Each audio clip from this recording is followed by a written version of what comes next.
di UGM, dan itu adalah pertanyaan yang sama karena si mahasiswa ini juga mengambil Pak dosen ya, jadi Bapak supervisornya sebagai salah satu praktisi yang terkait dengan ini proses learning organizations. Nah ini saya tanyakan juga gitu, terus dia bilang harusnya kan kapasitasnya berbeda Bu, betul. Saya bilang gitu. Jadi yang harus dipastikan adalah saya, misalnya saya ditanya itu saya menjawab sebagai kapasitas saya as a lecturer and as the one in the structural positions. Tetapi saya tidak utak-atik hasil dari penelitian tersebut. Jadi apapun yang ditemukan oleh si mahasiswa dan pada bagaimana dia bisa konstruk isu tersebut menjadi sesuatu temuan, itu saya nggak udik-udik. Nah itu jadi batasannya akhirnya di situ dibuat. Jadi saya nggak protes. Jadi misalnya gini, ketika yang dia ambil dari wawancara saya adalah hal A misalnya yang saya sebenarnya juga jangan yang ini dong yang diambil gitu, tapi saya nggak bilangnya seperti itu, jadi boleh gitu, jadi silahkan aja, that's your research not mine. Itu sih yang bisa saya nih, tapi memang harus hati-hati dan pada beberapa bentuk etik dari research hal itu harus disampaikan. Jadi bahwa orang ini juga termasuk sebagai salah satu responden, sehingga itu akan keterbukaan itu bisa mengurangi persepsi pembaca terhadap konteks bias itu tadi, gitu ya. Oke, udah 29 orang. Pak Agung, mana Pak Agung? Pak Mohon Agung? izin Bu Didin, boleh bertanya? Oh sebentar, saya Pak Agung mana Pak Agung? Iya Bu. Oke, Pak Agung udah saya izinkan untuk rekam. Sedang rekam Bu, sudah proses Bu. Oke, oke sampun, oke. Oke, monggo Mbak Sofi. Ini pertanyaan saya, kalau apakah diizinkan ketika kita setelah selesai melakukan in-depth interview itu, kita member check yang tadi kan Bu Didin menjelaskan bahwa informan interview tersebut. Nah, kalau misalkan kita sebagai pewawancara itu melakukan member check, bagaimana Bu Didin? Member check itu maksudnya dikembalikan lagi ke si wawancara setelah ditranscribe. Maksudnya mengecek apakah benar maksud dari jawaban beliau itu seperti itu, misalkan seperti apa yang kita tangkap atau seperti itu Bu Didin. Bukan cuma diizinkan Bu, itu merupakan salah satu proses yang disarankan untuk bisa dilakukan gitu, dan itu juga membantu jadi ini sebenarnya ini ya, jadi biasanya ini terkait dengan urusan etik. Dalam kaitannya dengan hal ini, si pewawancara ini harusnya udah punya ijab sampai akad dulu ya, akad akad dengan interviewinya, dengan orang yang diwawancarai, bahwa nantinya akan seperti apa. Jadi biasanya kalau saya, misalnya saya datang ke A gitu, misalnya ke Pak siapa, Bu Eva misalnya, saya datang ke Bu Eva, terus saya bawa yang namanya informed consent form. Informed consent form itu artinya surat persetujuan untuk menjadi orang yang diwawancarai. Di dalam informed consent form itu ada nama, ada segala macam, kemudian ada pernyataan di bawahnya yang dibuat oleh saya, bahwa satu, penelitian ini tidak akan mengungkap misalnya nama atau any identifier, jadi semua bentuk identifikasi nggak ada, jadi apapun itu ketika dipublish. Tapi ketika ujian boleh. Jadi ketika ujian kita masih ngomong. Jadi kalau misalnya Bapak Ibu mau wawancarai saya misalnya, maka nama saya masih boleh muncul. Jika si orangnya mau. Tapi jika orangnya nggak mau juga nggak apa-apa. Gitu, itu satu. Yang kedua, bahwa saya sebagai peneliti, saya akan kembali setelah proses transkrip selesai ke para orang yang diwawancarai, untuk mereka memeriksa benar nggak pemahaman saya dan apa yang saya artikan di dalam transcription tersebut itu sesuai dengan apa yang mereka mau. Dan di sini Bapak Ibu, di sini yang merupakan salah satu proses yang cukup penting karena apa? Karena banyak kasus di mana si interviewee-nya ini, si orang yang diinterview, orang yang diwawancara ini kemudian mendadak bukan baper ya, tapi apa? Mereka mendadak jadi agak sensitif terhadap apa yang mereka omongkan gitu. Jadi kita harus paham ketika mereka misalnya baca terus, oh saya nggak mau kalimat ini disampaikan kayak gini gitu. Nah ini sesuai dengan verbatim ya. Kalau verbatim kan kita ngomong sesuai, kita nulis sesuai dengan apa yang mereka omongkan. Tapi ketika mereka bilang gitu, maka si peneliti ini harus mengikuti bahwa oke, kamu pengennya saya ngomong apa gitu. Jadi kita bisa mengganti itu sesuai dengan persetujuan mereka. Even Ibu, di bagian terakhir biasanya di dalam inform consent itu si orang yang diwawancarai ini berhak untuk menarik datanya, menarik ke partisipasinya ini secara keseluruhan, dan itu terjadi. Jadi teman saya tuh harus kehilangan ada 2 atau 3 orang yang diwawancarai karena kemudian setelah ditranscribe dikembalikan untuk melakukan member check kepada para interviewee-nya, kemudian mereka bilang oke, that's fine. Kemudian jalan ini, sudah proses analisis, sudah selesai di coding, udah hampir masuk nulis nih, tahu-tahu ditelepon.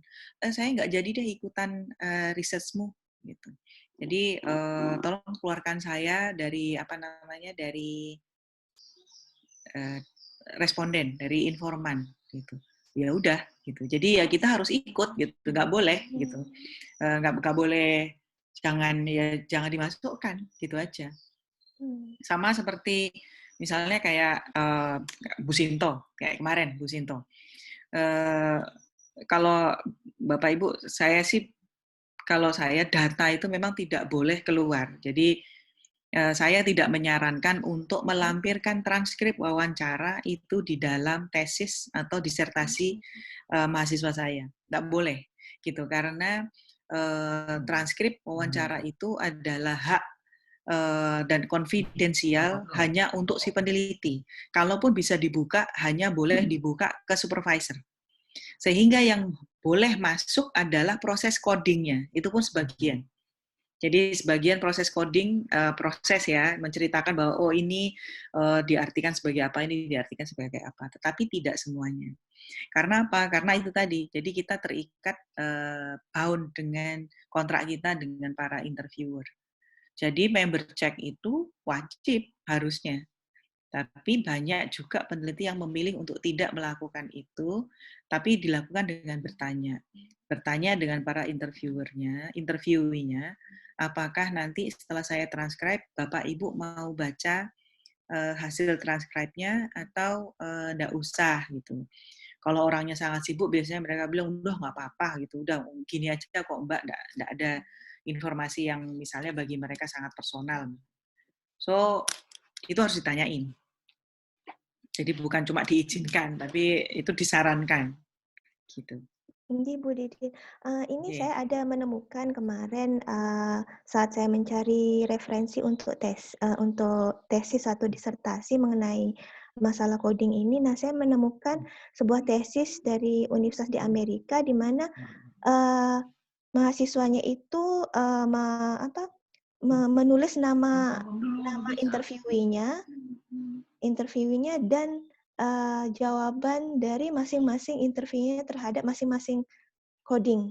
Itu diizinkan atau tidak? Padahal kan ini tesisnya itu open access, Bu Didin. Nah, itu gimana? Ya nggak apa-apa. Ya berarti si interviewee-nya memang memberikan izin. Nggak ada masalah dengan itu. Jadi pada banyak kasus itu dilakukan gitu, bahwa ini saya interview dengan A, dengan B, dengan C. Ini saya juga sedang mau publish ke salah satu jurnal gitu. Nah, sebenarnya kalau dari interviewee-nya, mereka nggak keberatan. Jadi kita dealing dengan orang-orang kementerian, dengan orang-orang Pak Dirjen, sama segala macam. Mereka masukkan nama mereka, dan mereka oke. dengan disclosing information terkait dengan ID mereka, karena isu yang dibahas kan sebenarnya bukan isu yang sifatnya personal, tapi lebih ke bicara tentang pendidikan tinggi. Jadi sebenarnya mereka nggak apa-apa.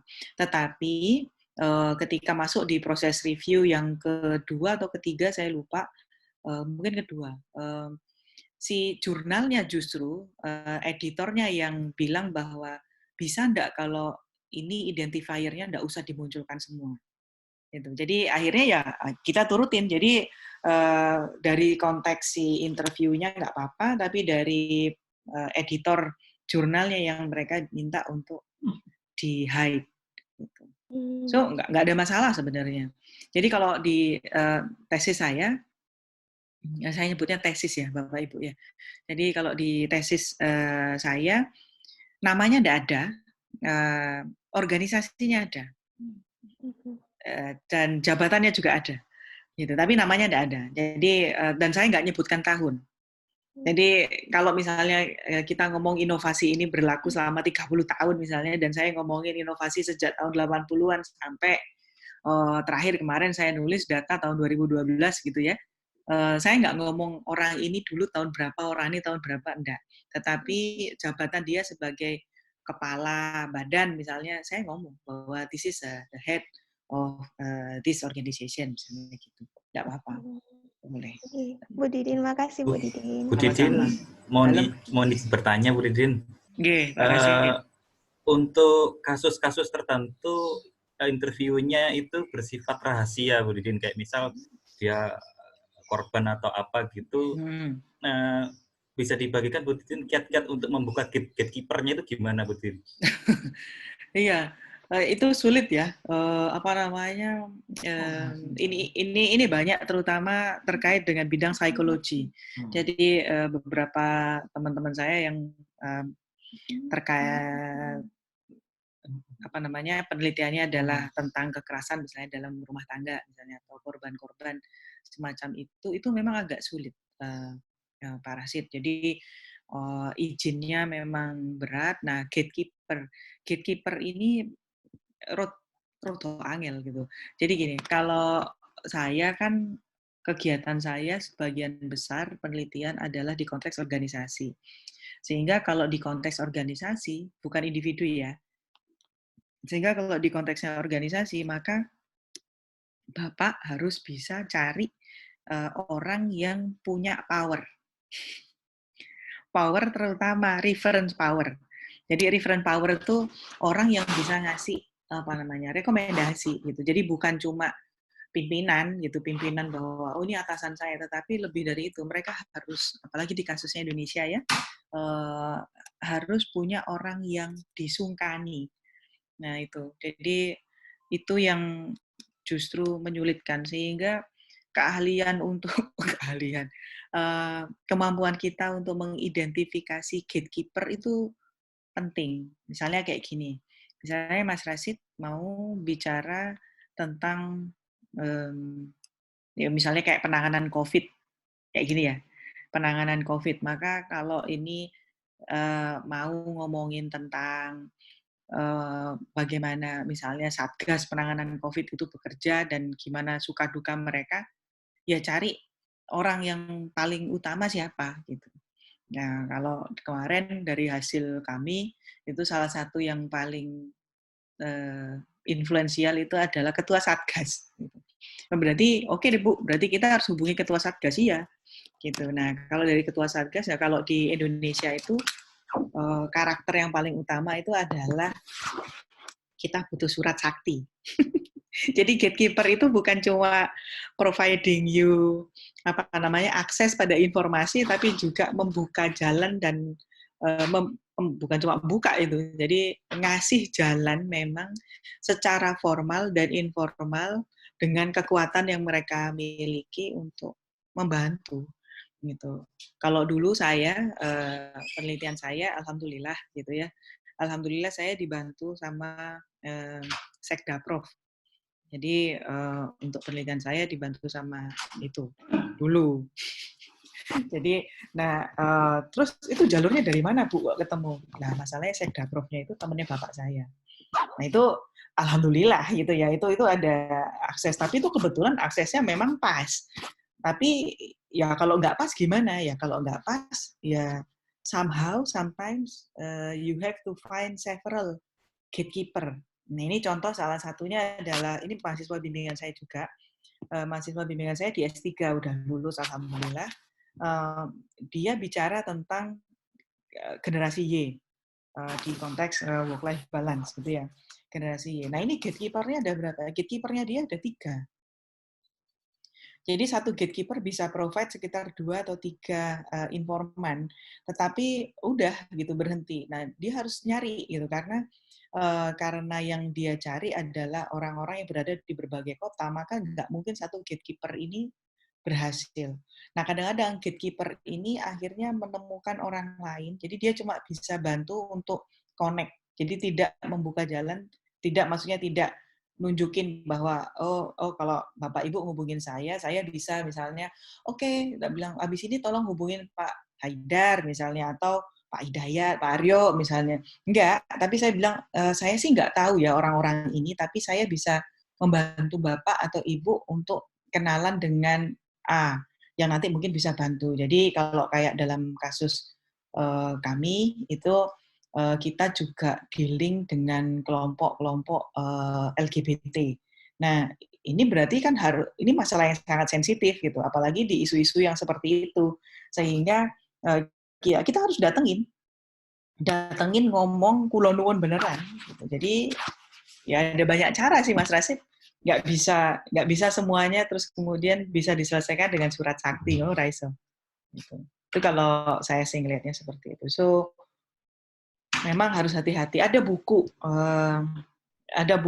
in English apa namanya conducting research in sensitive issues. Jadi coba aja cari. Jadi itu dia ada tips gitu ya, ada tips dan juga ada beberapa hal yang harus diperhatikan ketika kita melakukan penelitian di isu-isu yang sensitif, kayak korupsi, kayak tadi misalnya kekerasan domestik atau misalnya korban pelecehan seksual. Nah, hal-hal semacam itu tuh isu-isu yang menarik tapi agak sulit karena sangat individual gitu.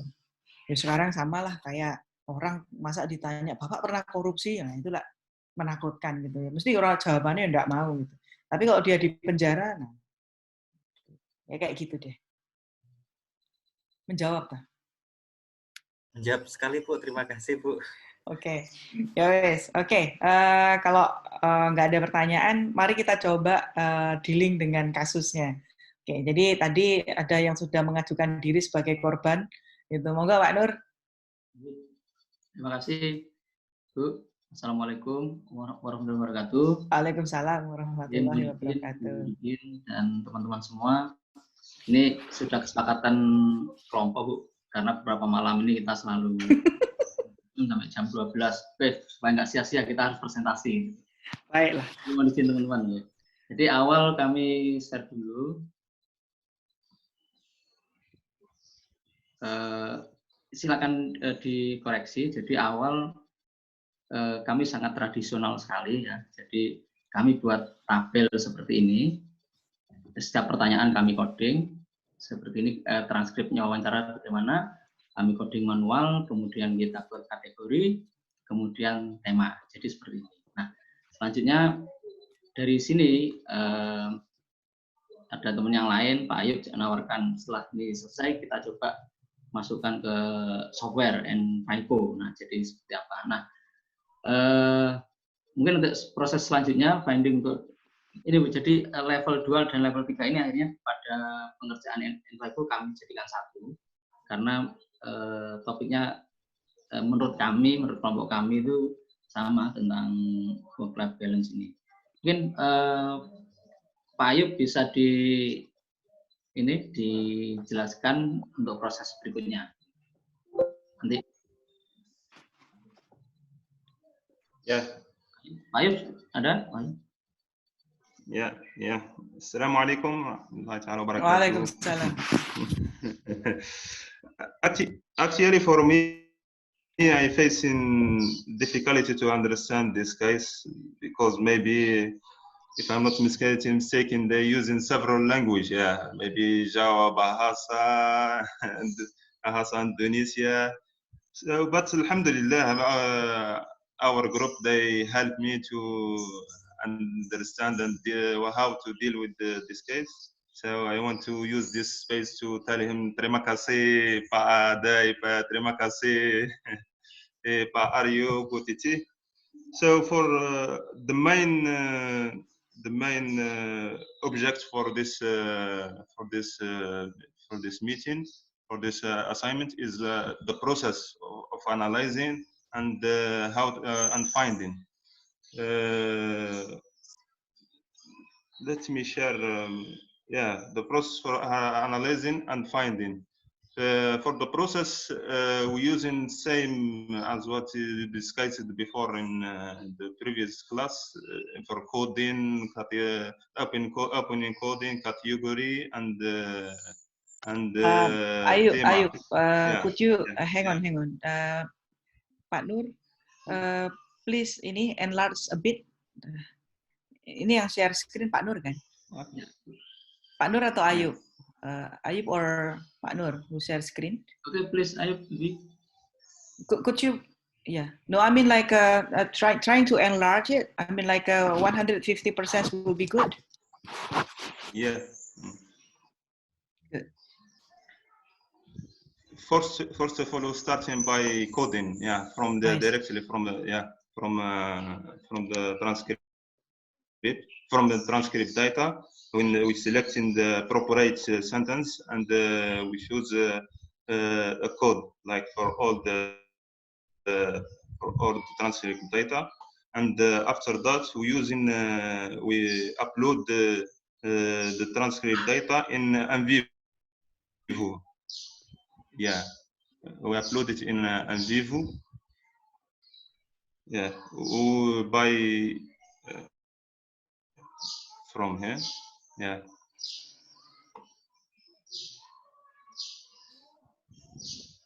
Yeah. And same what we did in Word, we selected the sentence and create new code. Yeah, create new code, and by new code and create it for all the transcript, for all the transcript and the code. After finish all the code, they grouped the code into category based on the relation, like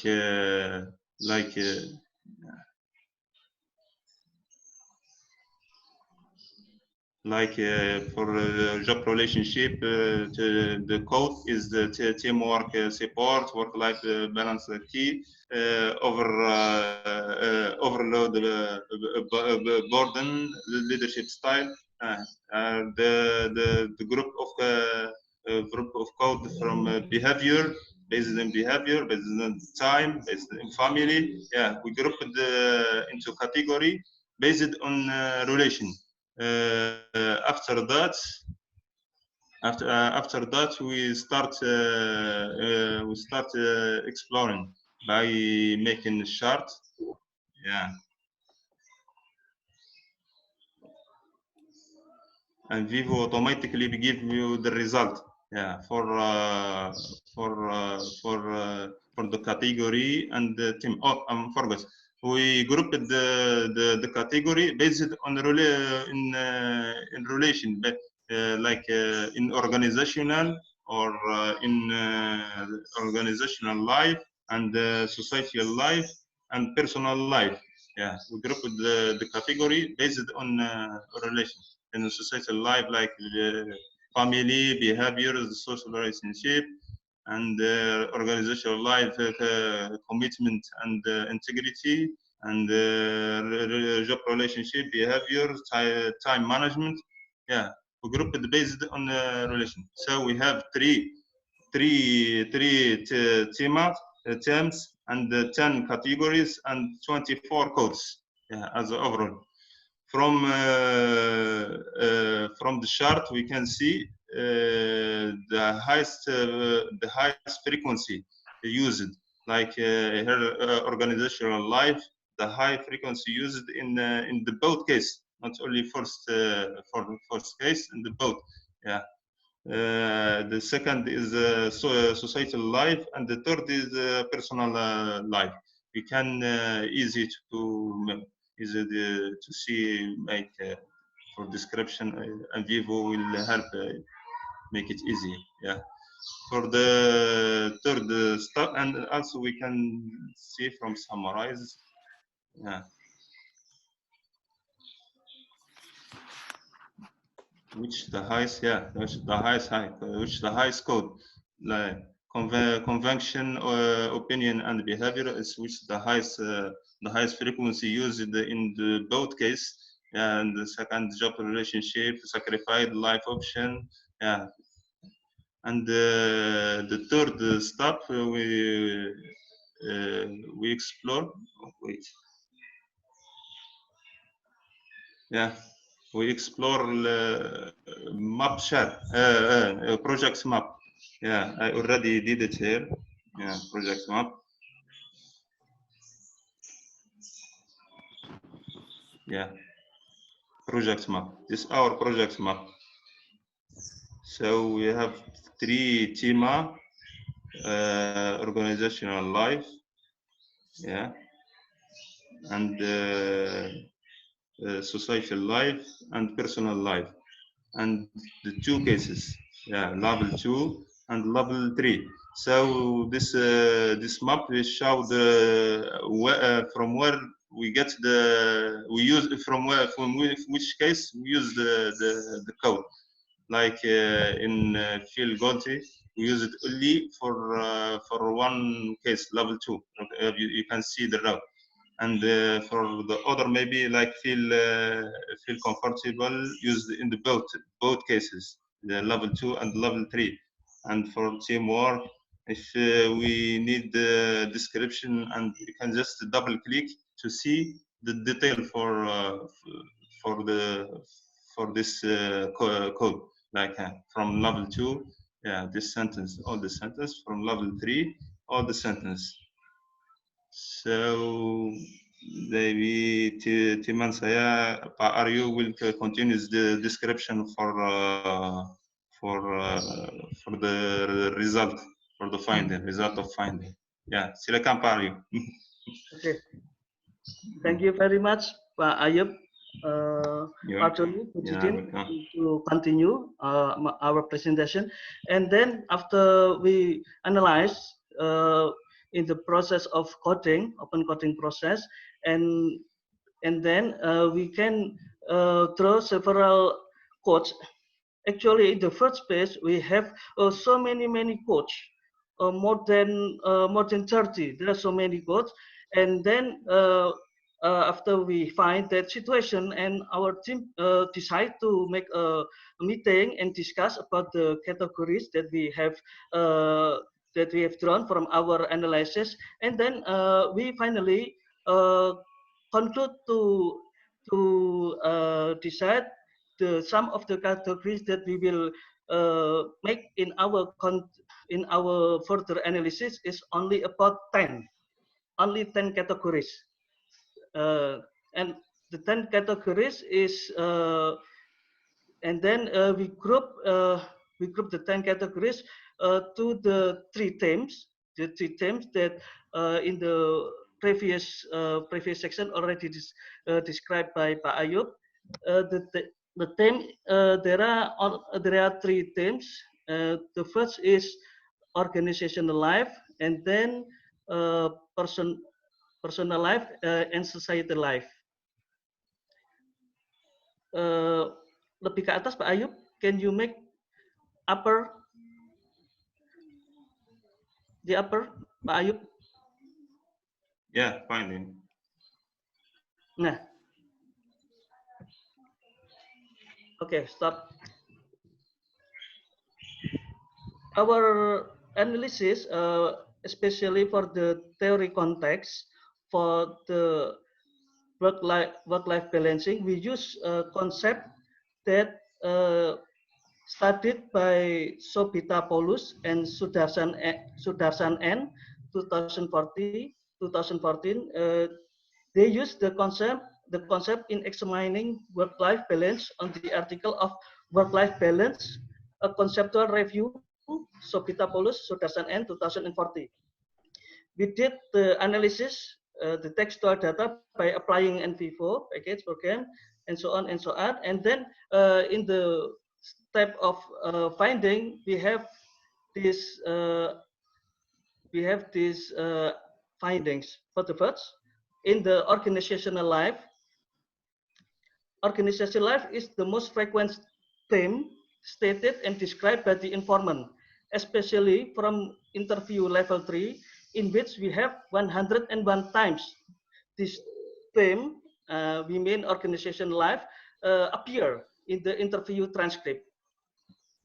And the theme of organizational life consists of several categories. The first is commitment and integrity.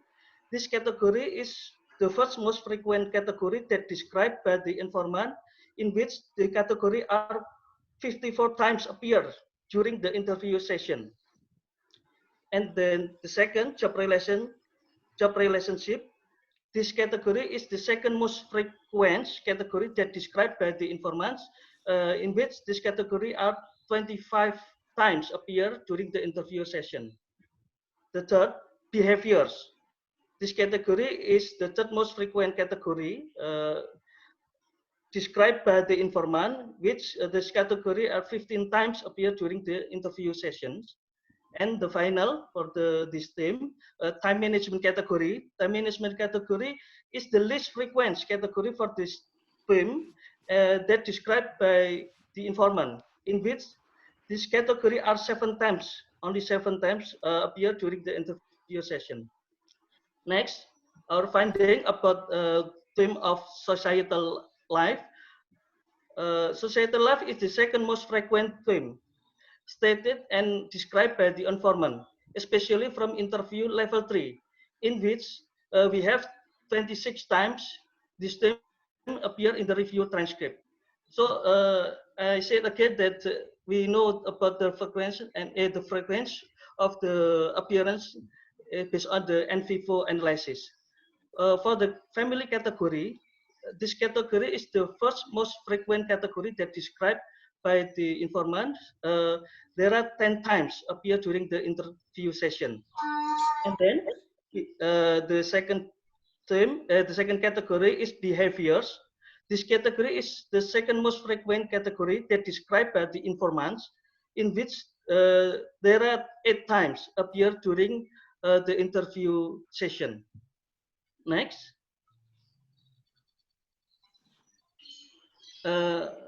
Social relationship. This category has the same frequent that described by the informant as well as behaviors category. In this category are 8 times appear during the interview session.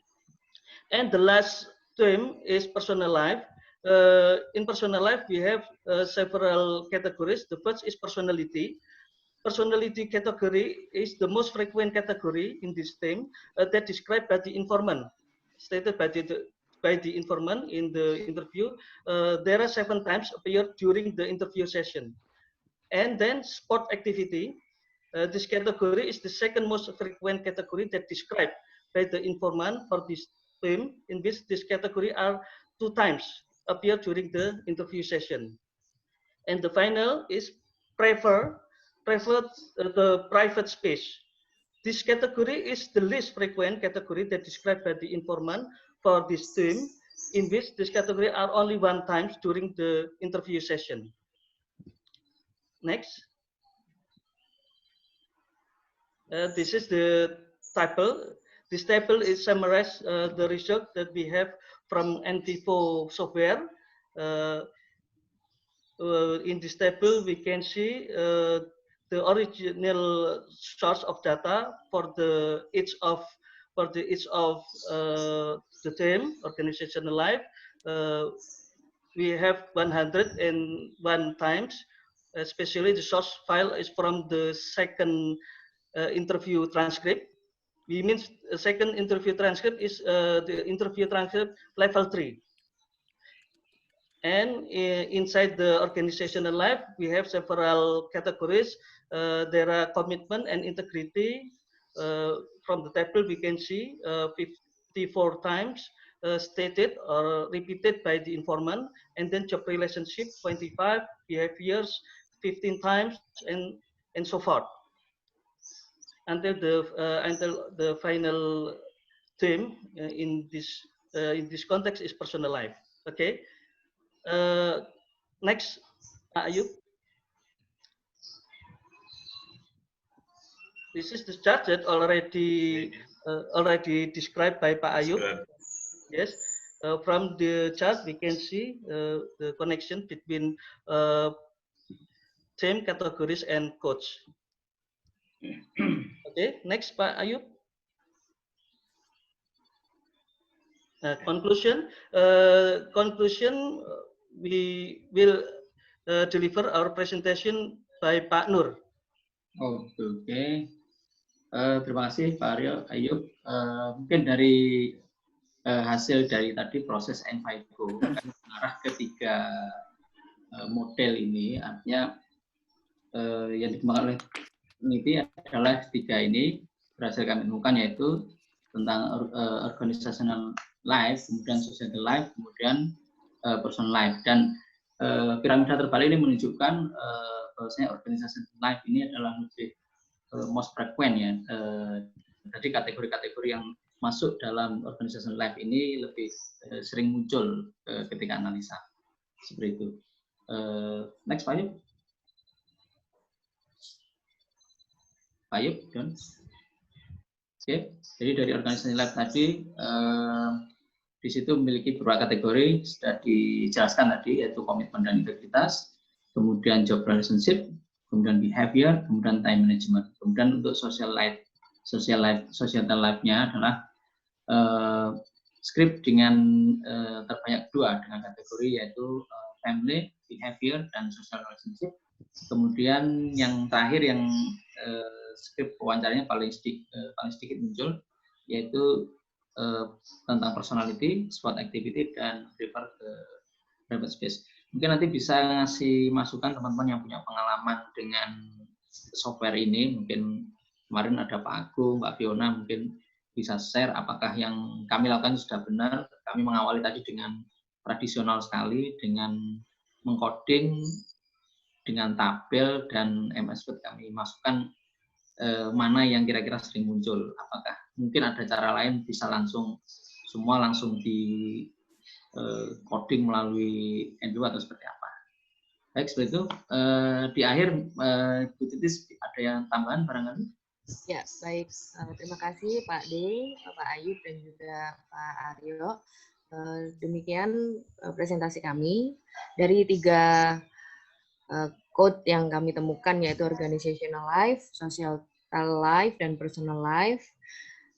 Kami membutuhkan waktu cukup lama untuk menemukannya, beberapa hari. Jadi mungkin seperti yang tadi disampaikan Pak D, bila ada pengalaman-pengalaman yang lebih mempercepat prosesnya, mungkin kita bisa saling sharing bersama.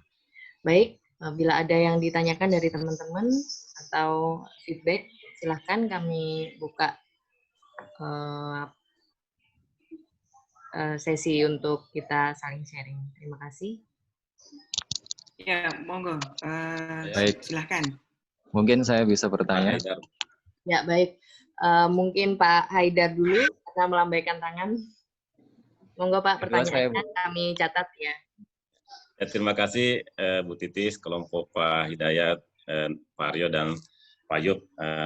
Bagus sekali dari penampilan presentasinya. Hanya memang di sini kebanyakan dari Vivo itu menampilkan dari luar karakter, personality, dan sosialnya. Apakah tidak ditampilkan karena di transkrip itu si informan selalu merasakan adanya rasa ketenangan dengan memberikan rasa syukur. Apakah tidak dihubungkan dengan rasa syukur ini dengan hal-hal yang terkait dengan religius? Di sini tidak kelihatan. Yang tidak kelihatan karena di sini dengan adanya rasa seperti itu, maka informan ini merasa tenang menghadapi berbagai macam kesibukan yang dihadapi. Terima kasih, Mbak Titi.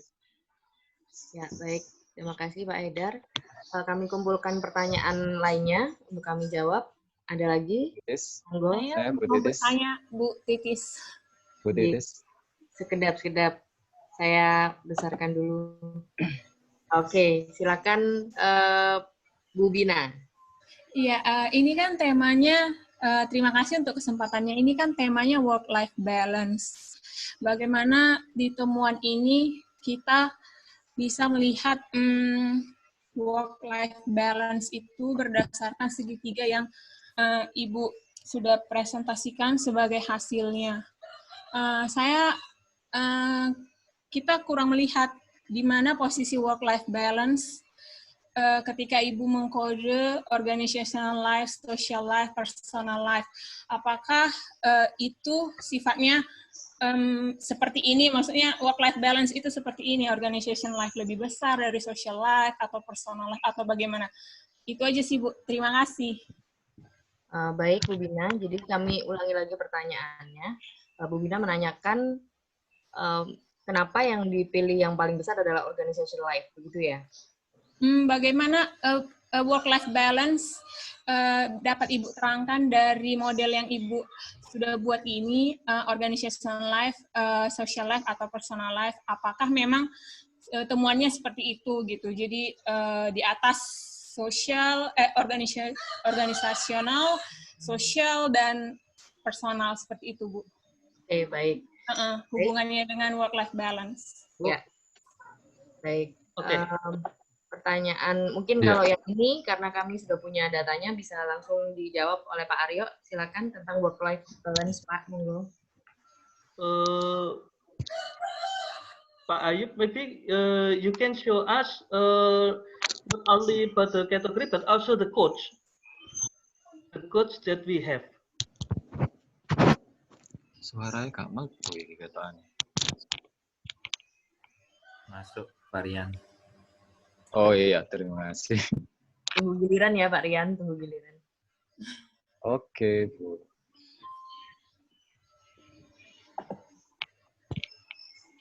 The coach especially in category of personal life, Pak Ayub.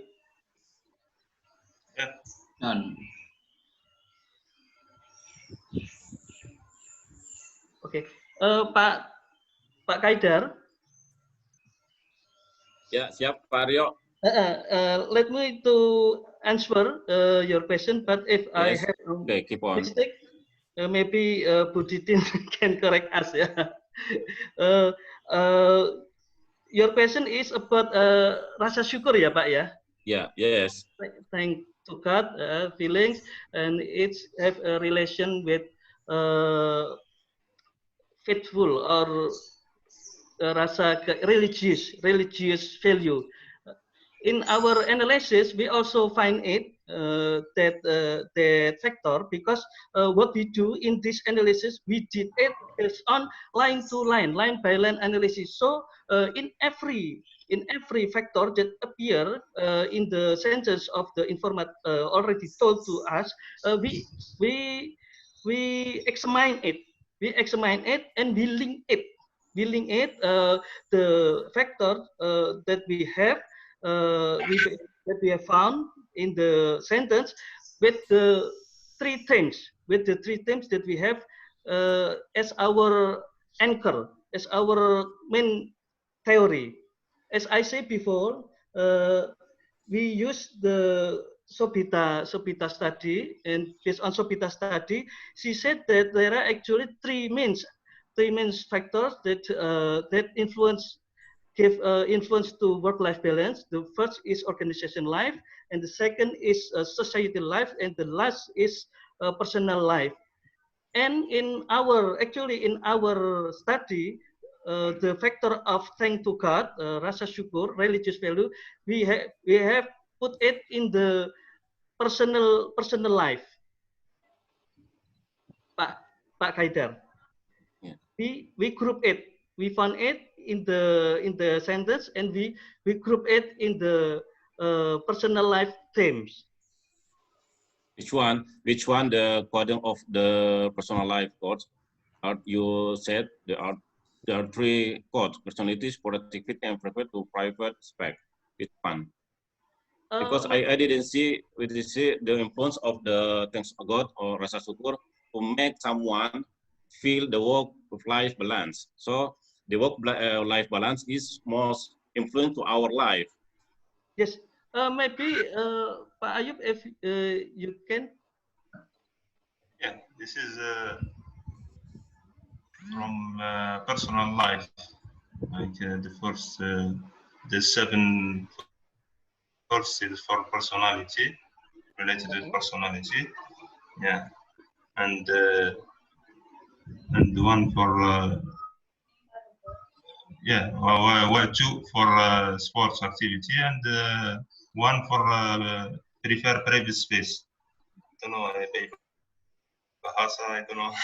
Society life, Pak Ayub, society life. Society life. Societal.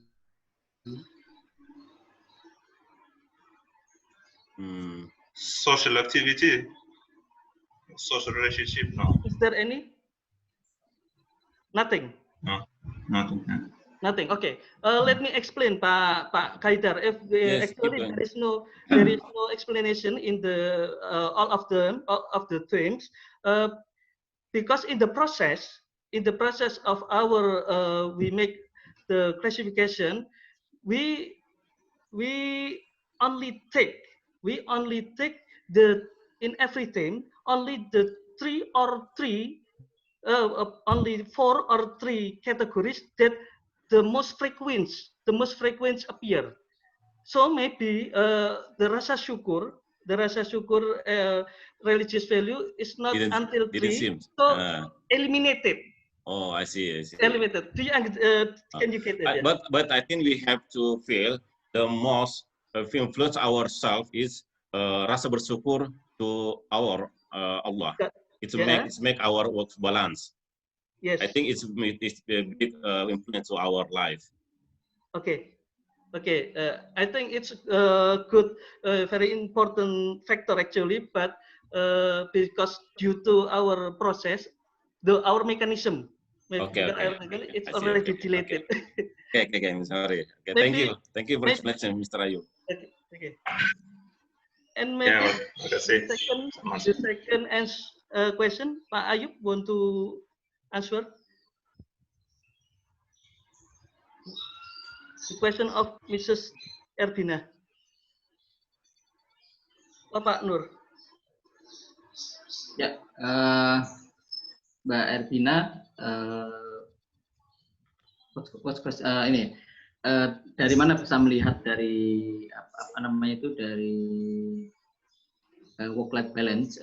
Justru dari 3 itu sudah sangat mewakili. Di situ kan bagaimana dia begitu berkomitmen terhadap organisasinya yang pertama, kemudian yang kedua dia juga berkomitmen terhadap sosialnya, ya, masalah sosialnya, dan yang terakhir dengan tidak meninggalkan.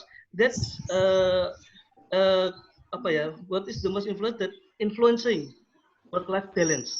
Faktor apa yang paling berpengaruh terhadap kondisi work-life balance seorang wanita karir? Di antara 3 tema yang ada, yaitu organizational life, kemudian society life, dan personal life. Jadi riset kami pertanyaannya seperti itu, faktor apa yang paling berpengaruh, dan dari hasil yang kami dapatkan terjawab bahwa yang paling berpengaruh di antara 3 tema itu adalah dalam konteks ini, ya, konteks militer. Ya, sehingga kesimpulannya dari work-life balance-nya dari kelompok Pak Aryo itu berbentuk piramida. Itu. Terima kasih. Terus terang aja, salut sama teman-teman yang pakai Invivo ya. Tapi begini, jadi saya di level 2 itu melihat manuskrip dari hasil interview itu salah satunya adalah jika dihadapkan dengan kondisi saya harus memilih antara keluarga dan pekerjaan, tentu saja saya memilih keluarga. Nah, ada transkrip yang seperti itu gitu. Nah, namun ketika saya melihat piramida tadi dengan kondisi yang terbalik, seolah-olah transkrip tadi itu tidak ada di hasil itu gitu. Apakah memang piramida itu hanya didasarkan seberapa besar kuantitas atau frekuensi disebutkannya tentang organizational life itu, ataukah memang ada beberapa hal dari software ini yang tidak mengakomodir semuanya sehingga ada beberapa hal yang harus terdel dengan sendirinya atau seperti apa? Terima kasih. Pak Ayub atau Pak Aryo, kemudian Greg Durina, untuk piramida terbalik memang ada salah satu sumber, nanti bisa Mr. Ayub ya share the main article ya. Jadi sebenarnya piramida terbalik ini hanya untuk menunjukkan mana yang most frequent dari ketiga itu yang sering muncul, sehingga ya sebenarnya bebas saja mau piramidanya utuh nggak masalah, tapi kami memulai memang dari penerjemahan kami kalau ini dari jumlah frekuensi pada organisasi live ini yang lebih tinggi. Dan memang kalau kita rasakan memang si informan ini beliau totalitas sekali ya, terutama yang ketiga ya, karena yang totalitas sekali dalam hal memang komitmen terhadap organisasinya, termasuk dalam informan kedua juga tetap organisasi live, walaupun tadi pertanyaan Mbak Us memang iya kalau bisa memilih, tapi kan hanya sekedar semacam, mohon maaf Budin ya, curahan hati ya, model piramid. Jadi di situ memang penulis melakukan penelitian work-life balance dengan mendasarkan pada 3 aspek utama tadi, organizational life, kemudian society life, dan personal life.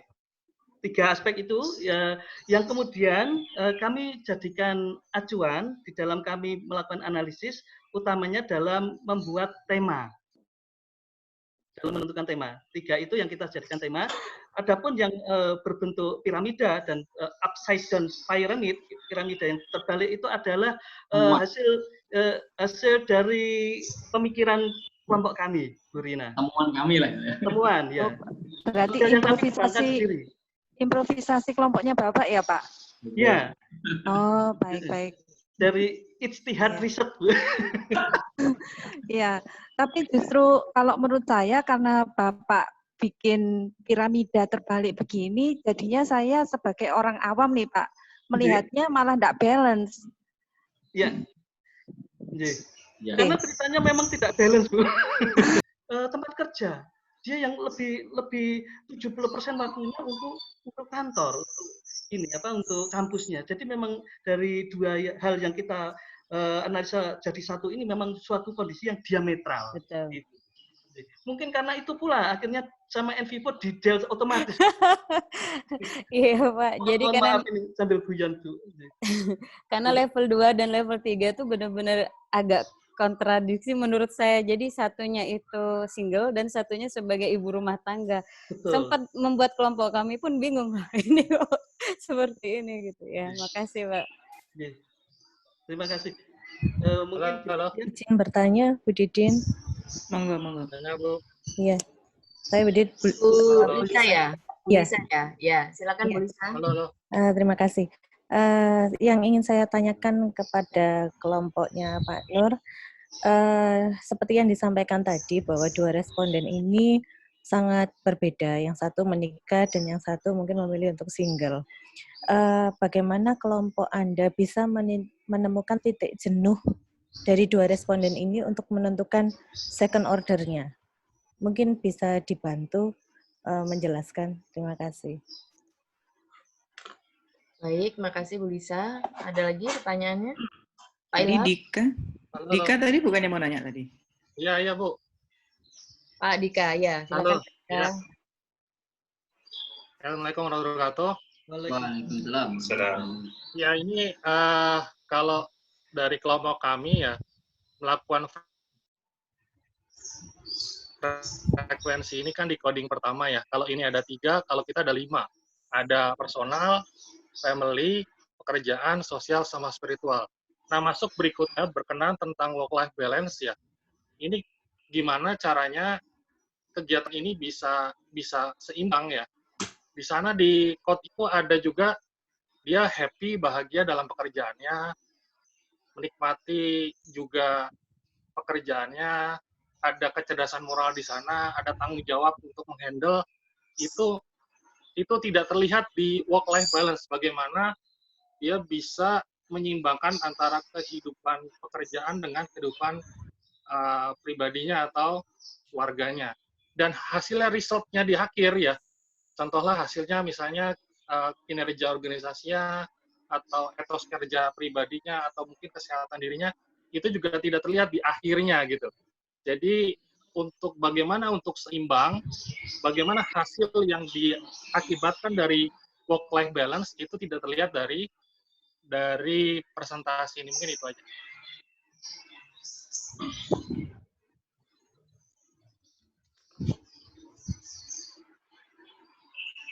Baik, kami jawab dulu. Pak Aryo, monggo. Pertanyaan pertama, Bu apa itu? Saturity data ya, Pak ya? Iya. Oh ya, mungkin Pak Nur bisa menjawab. Monggo Pak Nur. Nah, kalau ada ini Monggo, kalau Pak. Ya. Kalau titik ininya ya memang kami melihat dari ini ya Pak, skrip ini kan sebenarnya terbatas ya, sudah ada itu yang harus kami olah. Cuman kami melihat dari kedua-duanya memang lebih mengarah satu hal tentang yang level 2 itu sebenarnya sih kurang enjoy ya, tapi boleh dibilang tidak ada pilihan ya. Kemudian kalau yang level 3 sebenarnya karena dia memang single ya, dari market statusnya single, sehingga ya emang dia totalitas di sebenarnya sama-sama ini kalau lebih didalami sama-sama cinta keluarga ya. Yang satu kan memang dengan anak dan suami, dan yang satunya dengan si ibu. Kalau disambung-sambungkan masih nyambung ya. Nah, cuman titik jenuhnya ini sebenarnya kan hanya ingin menemukan sebenarnya posisi endingnya di mana, nyambung dengan yang Pak Dika tadi kan memang ya. Nah, artinya kedua-duanya akhirnya memilih tetap aktif tetap di dalam komitmen dan integritas terhadap organisasinya, karena memang tidak ada pilihan. Jadi sebenarnya titik pindahnya di situ. Kemudian memang betul ini siapa yang meneliti, inilah kalau menurut kami itu inilah kualitatif, artinya setiap peneliti dengan objek yang sama bisa memiliki hasil yang berbeda. Makanya sangat memungkinkan sekali ketika kelompoknya Pak Dika menemukan sampai 5, dan karena memang mungkin dalam perspektif yang ditonjolkan ada yang sedikit ini ya, mungkin dari sisi spiritual, tapi dari sisi yang lain, walaupun saya yakin ketika nanti semua kelompok ini presentasi dengan topik ini akan menghasilkan angel yang berbeda. Tapi seperti itu Pak Aryo mungkin bisa menambahkan. Ya, saya kira cukup Pak Nur apa yang disampaikan oleh Pak Nur. Jadi memang kalau memang sudah saturated ya sudah, kita tidak melanjutkan lagi ke analisa faktor tersebut. Adapun setelah kita melihat apabila sudah saturate, sudah jenuh, ya kita tinggal menganalisa kode-kode yang ada itu untuk kita analisa aspek-aspek similarities-nya. Jadi similarities-nya, kesamaannya, keterkaitannya antara satu kode dengan kode yang lain, terutama kaitannya dengan kategori yang bisa kita masukkan dari kode-kode tersebut ke dalam kategori yang kita develop. Seperti itu, Bu Lisa ya. Ya, Bu Lisa. Terima kasih. Ada pertanyaan dari Bu Nuzul tuh, Bu Titi. Baik, J. Bu Titi. Laris sekali loh ini. Oke, baik. Dari Bu Nuzul menanyakan bagaimana work-life balance itu bisa tercipta di wanita karir tersebut. Terima kasih Bu Nuzul. Terima kasih Bu Titis.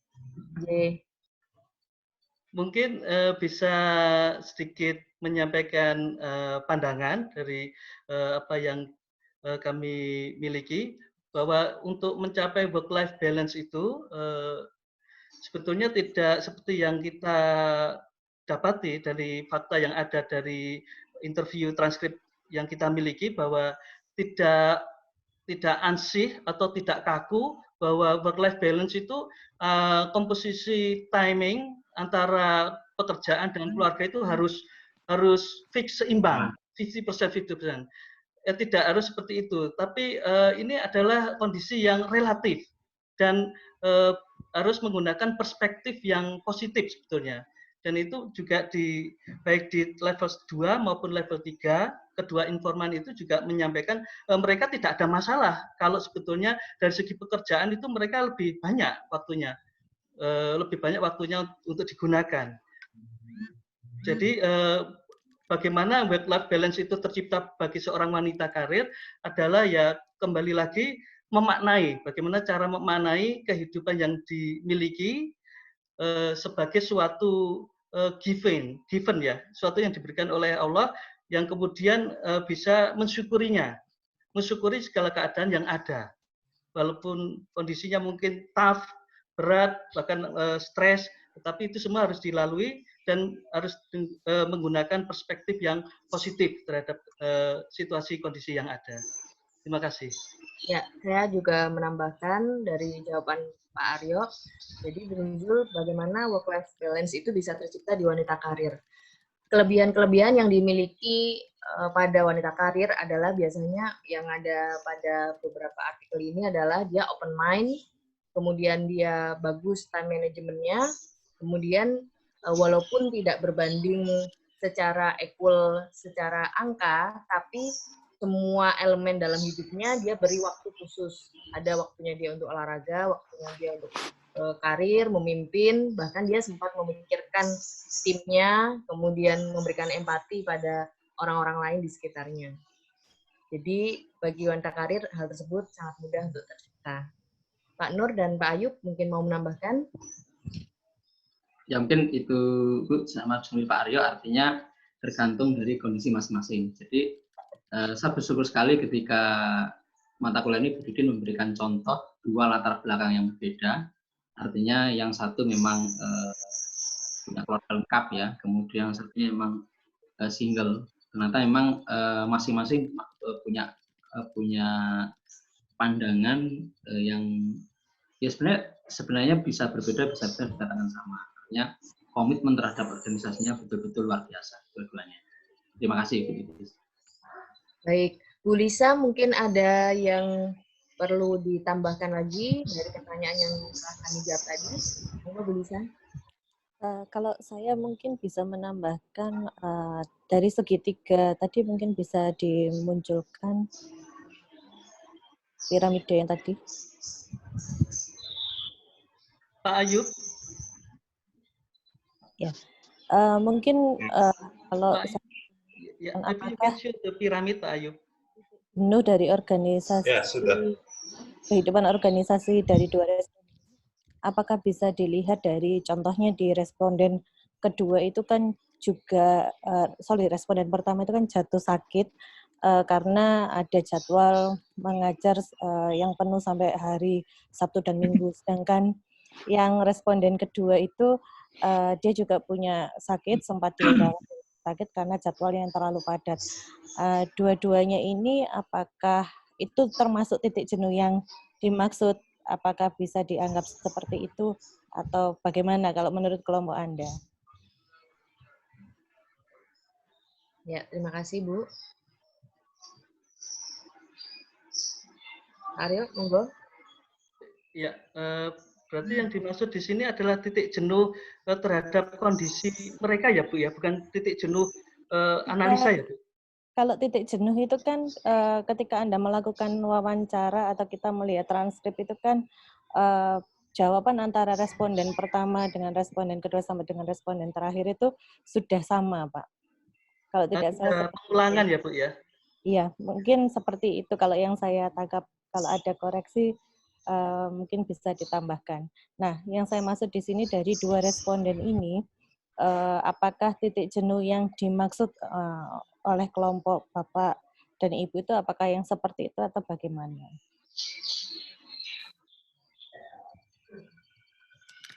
Ya, Kak D mungkin menambahkan.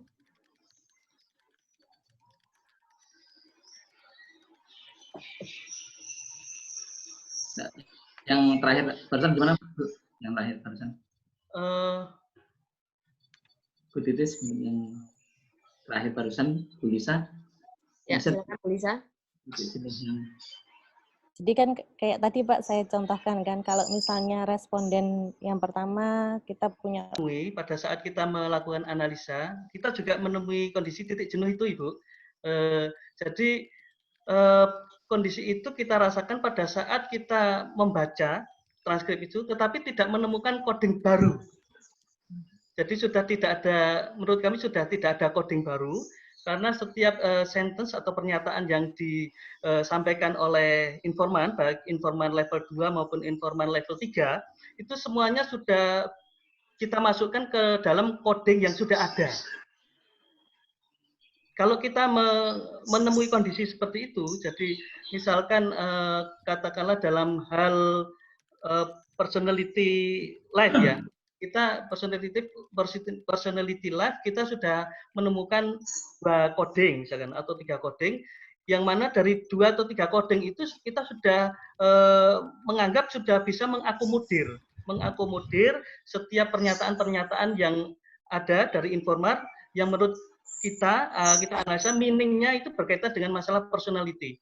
Kalau dengan kondisi seperti itu, 2 atau 3 coding itu sudah cukup, sudah bisa mewakili, maka kita tidak membentuk coding baru, Bu Lisa. Itu sudah kami anggap itu sudah saturate, sudah jenuh, kita tidak membuat coding baru, kita anggap coding yang ada itu sudah cukup, tetapi data tetap kita baca. Data tetap kita baca sampai selesai untuk meningkatkan pemahaman kita terhadap konteks yang disampaikan oleh informan. Nah, dari coding-coding yang sudah ada itulah yang kemudian kita diskusikan bersama kelompok untuk kita grupkan ke dalam kategori-kategori yang kita develop. Seperti itu, Bu Lisa. Iya, terima kasih Pak Aryo. Dan menambahkan sedikit, selain beberapa kata-kata atau statement yang berulang, kami juga melihat ada beberapa belief atau keyakinan dari yang bersangkutan terhadap sesuatu hal yang sama sudut pandangnya. Seperti itu Bu Lisa. Terima kasih. Baik, kami menjawab untuk pertanyaan yang ada di grup chat. Dari Bu Risma, apakah work-life balance itu hanya ada pada kaum perempuan saja? Apakah ada hubungannya dengan kodrat? Terima kasih. Baik, mungkin Pak Ayub? Pak D?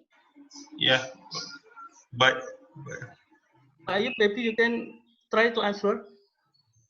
Is that work-life balance is only English? In English is fine. Okay.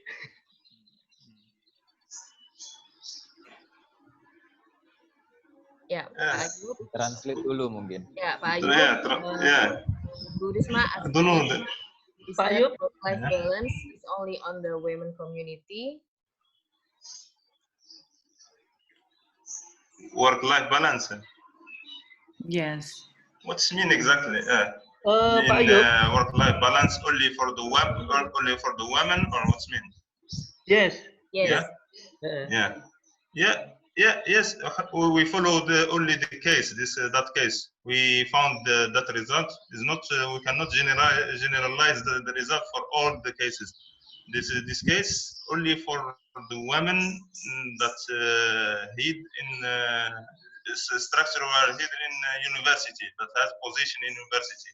So this is the finding only that women for working in university, not only for the all work-life balance, yeah, like for the man or yeah. Ya. Like this, yeah. Sudah menjawab Bu Risma. Jadi ya, terima kasih. Saya menambahkan sedikit juga. Mungkin tidak hanya perempuan, tapi laki-laki juga bisa mengerucut. Dan sebenarnya penugasan ini memang hanya sampai pada interpretasi. Tugasnya tuh cuma sampai interpretasi. Saya belum minta Bapak Ibu. Jadi memang gini, yang saya lakukan itu bukan cuma membawa Bapak Ibu itu untuk bisa paham pada konteks metode, gitu ya, dan melakukan metode itu on hands gitu, karena Ayub, did you get if I speak in Indonesian or do you want me to speak in English? Yeah. In English if you can. All right, okay. So I do hope that everyone is okay when I speak in English. And sometimes it's easier to speak in English than in Indonesia. Okay. Maybe you can just summarize. Huh? Right. Oh, yeah. Or I will summarize it later for you, right? Okay.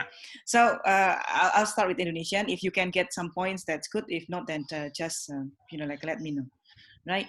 So maksud saya, jadi my intention is to ask every one of you to know not only about the methods, bukan cuma the methodology, but you have your own experience in doing it first hand. Jadi saya pengen Bapak Ibu tuh punya pengalaman, walaupun mungkin sudah pernah sebelumnya, seperti Mbak Fiona saya kira udah pernah melakukan sebelumnya, tapi mungkin approach yang dilakukan berbeda, gitu ya.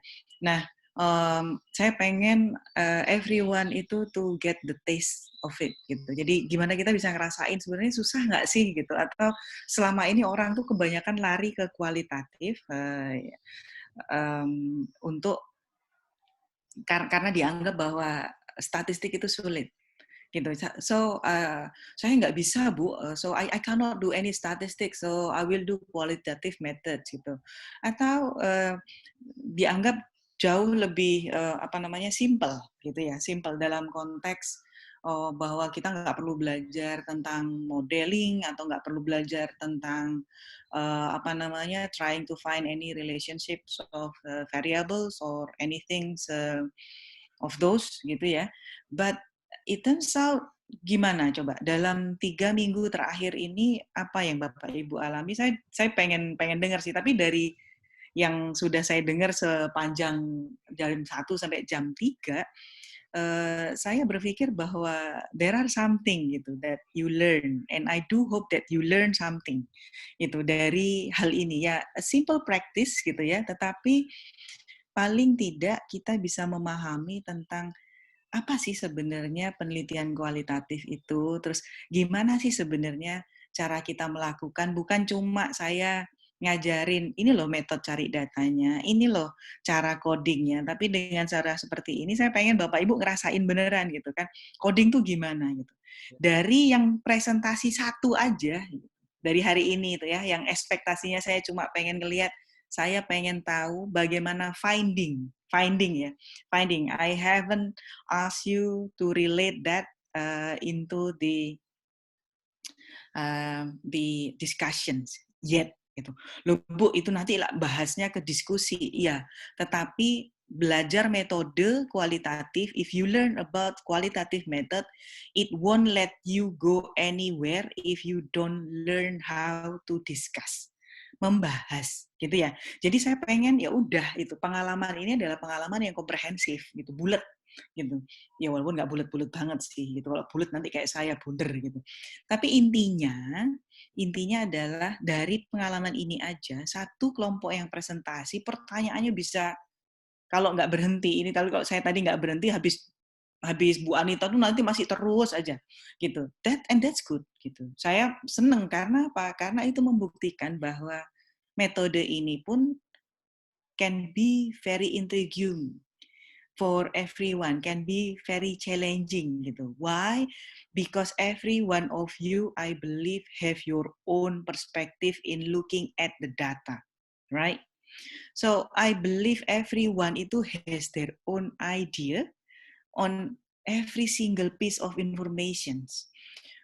Satu tadi Pak Di, ada yang bilang tadi siapa Pak Haidar atau siapa yang bilang tentang religiosity, ada yang bilang tentang apa namanya apa tadi, banyak lah gitu. Saya tadi nggak nyatet satu-satu, cuma saya berusaha dengerin dan mentelaah sendiri. And it is indeed gitu, bahwa banyak hal yang muncul dari sana.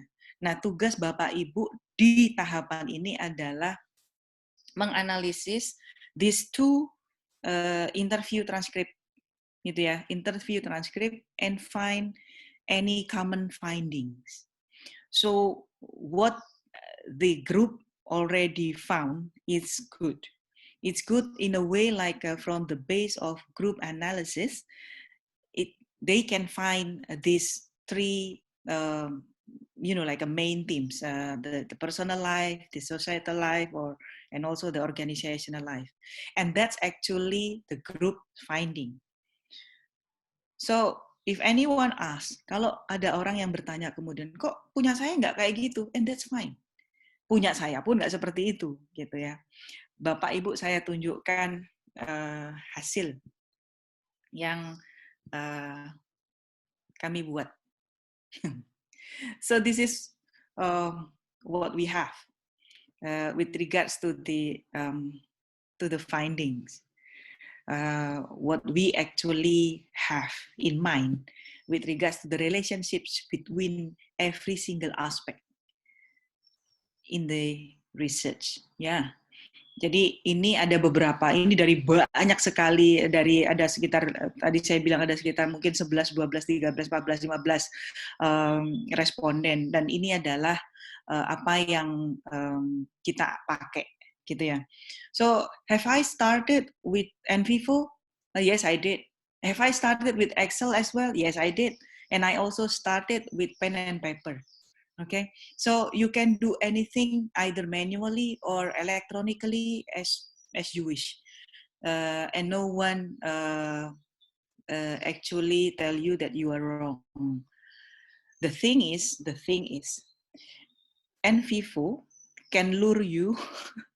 Can lure you itu bahasa Indonesianya apa? What is lure you?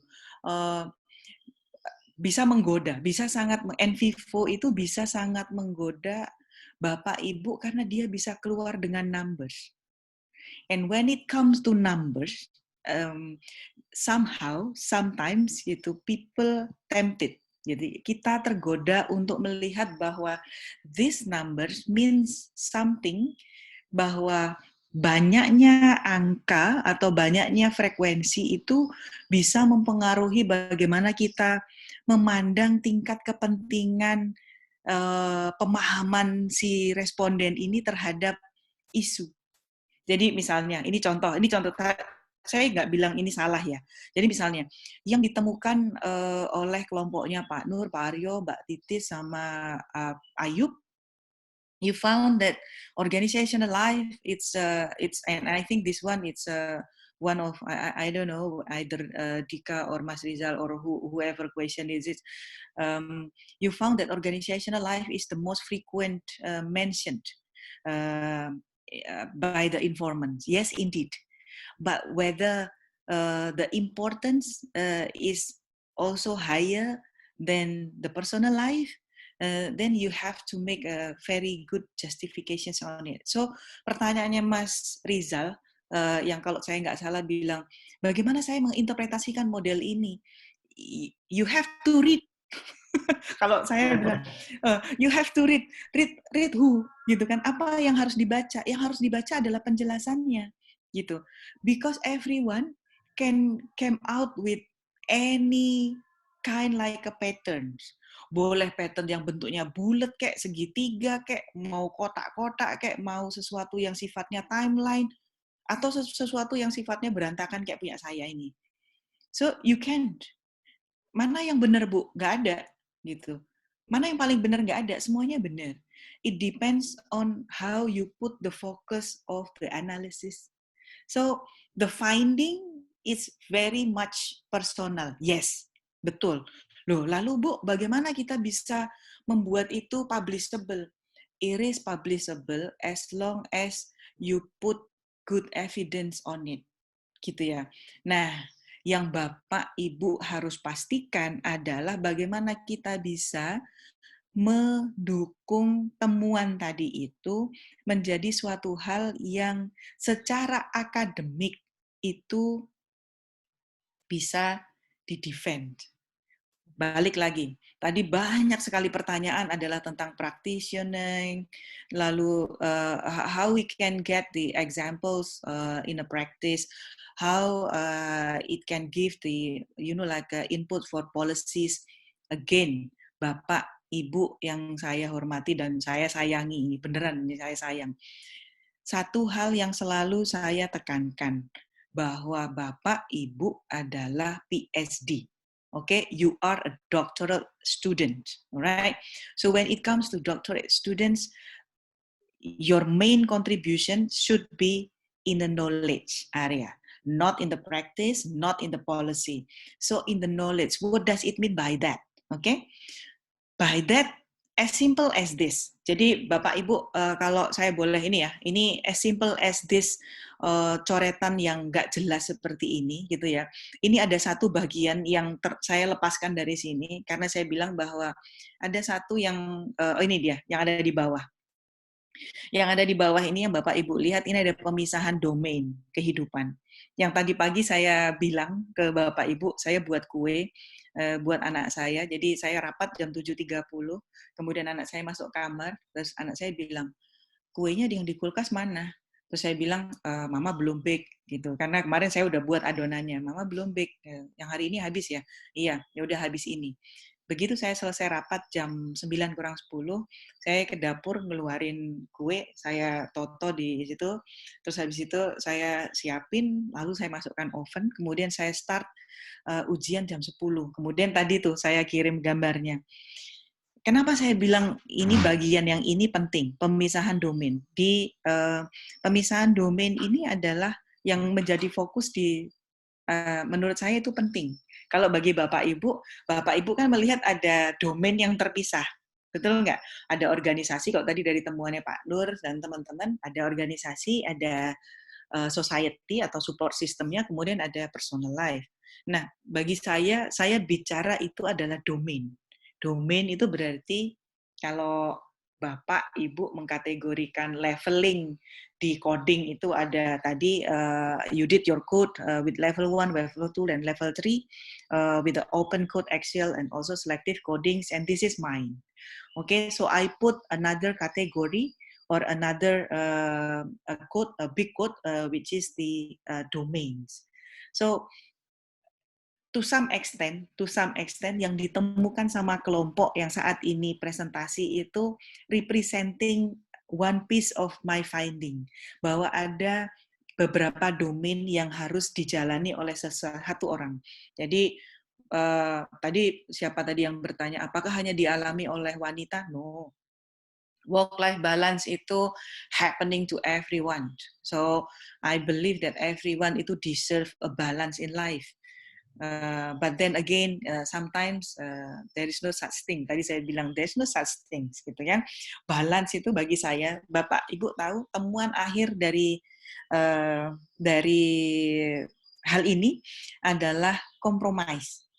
Jadi your balance itu actually a compromise, bahwa there's no such thing as a win-win solution. Saya bukan orang yang percaya ada win-win. So Ayub, if you get what I said, I don't believe in win-win solutions. I believe in compromise solutions, which makes everyone feel that they are winning some things, but it turns out that they are actually losing some things. Because if you have win-win, you have to give up some things, and the other party also give up some things, right? So this is what we get. Okay, so I would like to have my work done, but also my life is also okay. So this is what I did. See, so as you can see, Bapak Ibu, everyone can get their own perspective in analyzing this kind of thing. And that's okay, that's correct. For this point, everything looks good. Kalau saya, I'm happy dengan apa yang sudah dicapai oleh Bapak Ibu. Dengan semua pertanyaan itu, saya bisa paham bahwa proses itu berjalan dengan benar. Benar itu dalam artian apa? Bahwa everyone itu put attention on it, gitu, dan punya pandangannya sendiri-sendiri. And that's good. Betul. Nah, cuma yang sekarang ini kan harusnya kalau ini challenge, saya bilang bahwa challenge itu accomplished, ini completed gitu. Okay, good. You get and you arrive at your next stage gitu ya. Kalau saya kan gamer, saya ini tukang main game Bapak Ibu. Jadi jadi kalau ini itu XP-nya, experience-nya Bapak Ibu itu naik gitu ya. Nah, ini experience-nya sudah naik. Sekarang yang saya butuhkan bukan cuma ini. Gitu ya. Ini yang saya butuhkan bukan cuma ini, gitu. Tetapi I would like you to I would like you to move up, level up the challenge. Level up the challenge-nya gimana? Saya pengen Bapak Ibu menyelesaikan apa yang Bapak Ibu sudah temukan di konteks finding ini untuk bisa dibahas. Dan keluar dengan satu saja cukup. Satu saja temuan yang dapat menjadi, kalau dalam bahasa grounded theory, itu adalah temuan yang bisa jadi teori baru. Nah, tapi nggak usah semelip itu sih. Ini bohong-bohongan aja. Bohong-bohongan dalam artian, saya pengen Bapak Ibu kemudian membahas temuannya Bapak Ibu dibandingkan dengan jurnal yang sesuai dengan penelitian tersebut. Jadi kalau penelitian ini tentu saja jurnal-jurnalnya adalah jurnal-jurnal work-life balance. So feel free to explore many journals that you can and pick some of those findings and just elaborate your analysis into a discussion. Paham nggak? Jadi gini. Subjektif. Ini ada pertanyaan dari Bu Sofia. Apakah subjective angle of knowledge dalam penelitian kualitatif bisa jadi novelty? Subjective angle of knowledge itu maksudnya apa? Maksudnya kayak seperti yang tadi barusan Bu Didin jelaskan via diagram itu kan versi subjective angle Bu Didin tentang kasus work-life balance itu. Nah, itu kan bisa saja berbeda dengan diagram peneliti yang lain yang meneliti tentang topik yang sama. Apakah misalkan tadi Bu Didin kan menemukan adanya temuan baru yaitu pemisahan domain. Nah, apakah itu bisa menjadi novelty-nya Ibu dalam penelitian itu? Oke, Mbak Sofia, kalau untuk menemukan novelty itu sebenarnya kita harus ngapain? Banyak membaca. Betul. Jadi untuk menemukan novelty itu one of the thing that you have to do is iqra, membaca. Membaca diapain Bu baca? Dibaca doang? Enggak. Dibaca dan dianalisis. Dianalisis dalam apa? Itu adalah tugasnya Bapak Ibu sekarang. Jadi tugas yang minggu depan adalah Bapak Ibu, bagaimana temuannya Bapak Ibu itu bisa menjadi sesuatu yang baru. Caranya adalah membandingkan dengan empirical articles yang ada sebelumnya. Jadi kalau misalnya kayak gini, Bapak Ibu saya kasih tunjuk sedikit. Ini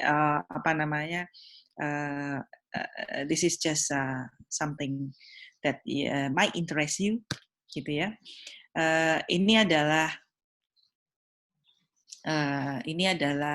salah satu yang terjadi sama punya saya ini, gitu ya. Jadi ini finding. Jadi kalau di tempat kami untuk empirical chapter atau finding itu kita bagi jadi 3 chapter. Nih ya, jadi 3 chapter. Nah ini chapter yang terakhir ini.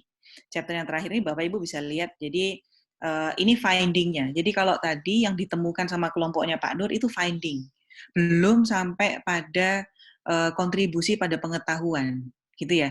Jadi contoh, ini misalnya gini, ini adalah penggambaran atau deskripsi tentang impact atas kerjasama atau kolaborasi interorganisasi.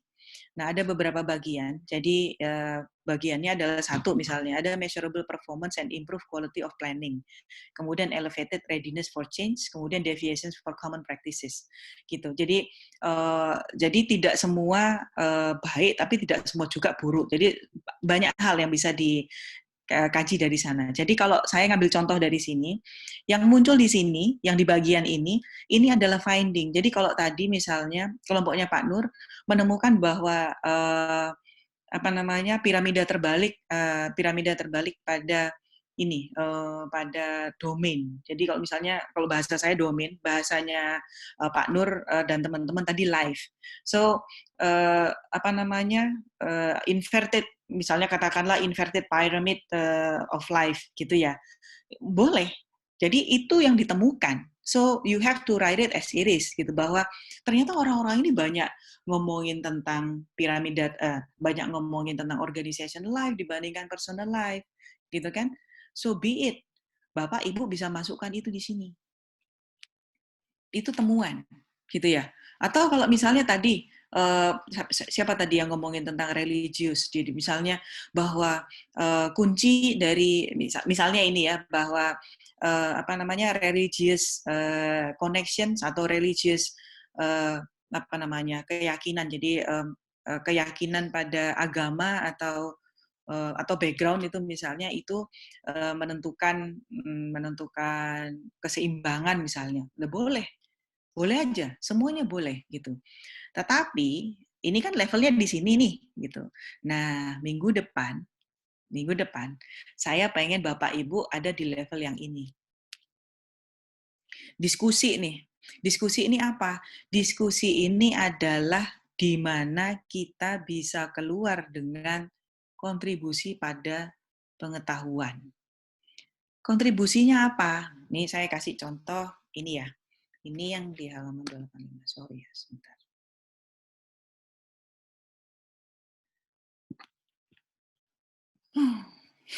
Capek ya. Aduh. Ini bagian diskusi ya Bapak Ibu. Jadi kalau bagian diskusi itu isinya berarti kita mendiskusikan, membandingkan dengan teori-teori sebelumnya, membandingkan dengan konsep, membandingkan dengan temuan, dan segala macam. Nah ini contoh. Ini bahwa saya membahas bahwa proses perubahan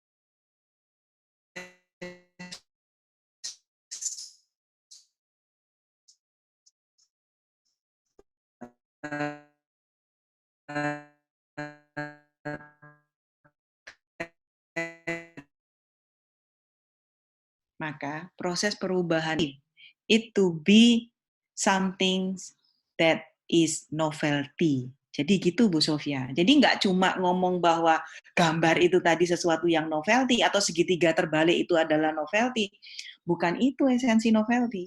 Itu baru finding-nya. Tapi ketika kalau misalnya nih segitiga terbalik tadi itu sudah dibahas. Kemudian dalam bahasanya ternyata orang lain juga menemukan hal yang sama, bahwa ketika work-life balance itu orang tuh cenderung mengambil porsi yang banyak ke organisasinya dibandingkan ke personalnya.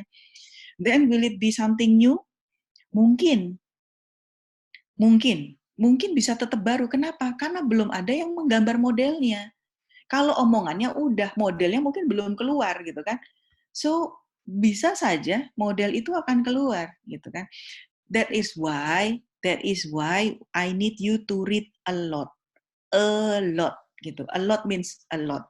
Bapak Ibu, saya tunjukkan, may I share my reference list. Oke, Bapak Ibu bisa lihat. Ini reference list saya ya. Reference list saya itu ini dari halaman 317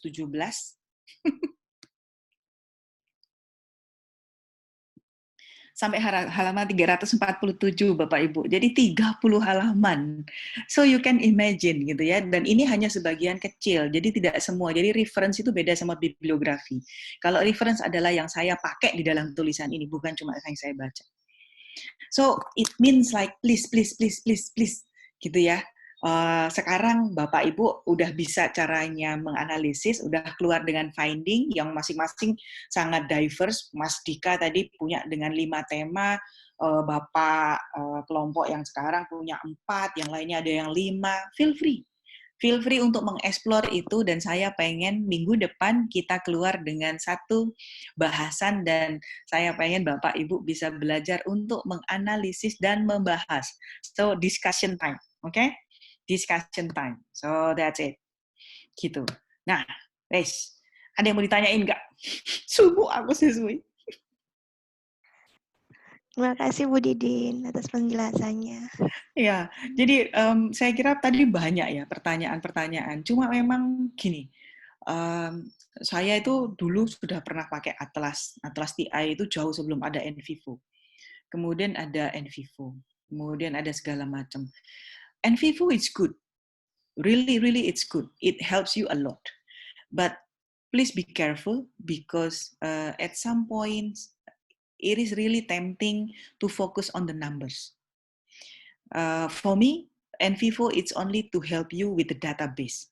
Okay, the analysis back to every single researchers, right? So be careful in using NVivo, but then NVivo will help you to to draw those very nice pictures that Ayub already showed, presented to every one of us, and that is good, so that you can see the link. But who made that link? You. So again and back again, it will be the researchers who make the relationship. It won't go anywhere without you. So, Bapak Ibu, jangan pasrah sama NVivo, dan jangan merasa bahwa NVivo sulit, tapi juga jangan tergantung sekali sama NVivo. You can live without it, but then it will help you a lot and creating a good report if you can study NVivo. Okay? Jadi kalau ada yang merasa kesulitan untuk belajar dengan NVivo or whatever it is, then it's fine. That's fine.